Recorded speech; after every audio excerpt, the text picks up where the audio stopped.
Sa bawat pagpiga ng silinyador, may kwento ng pamilyang binubuhay sa motor.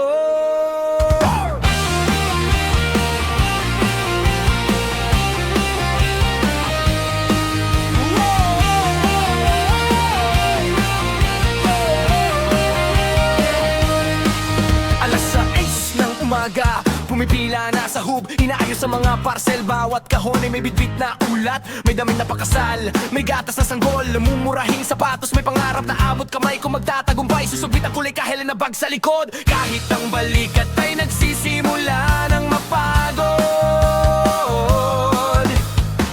Sirik dito, singit doon, tinitis ang usok ng EDSA, ang lubak sa eskinita.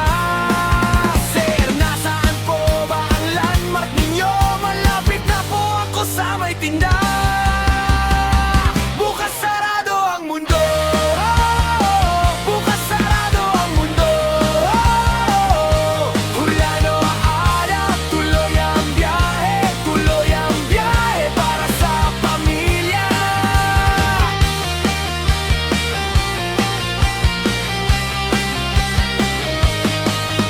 Hulano araw, walang pinipiling panahon, basta ma-deliver ang parcel bago matapos ang maghapon. Minsan pa nga, rider sandali lang, wala pang panukli, kaya sa gilid ng kalsada mag-abang ng may ngiti. Pinakamasakit sa dibdib ang arape sa tikibayero na itsapara, biglang nawalan ng signal ang selular. Abunado sa pamasahe, sayang ang pagod sa biyahe,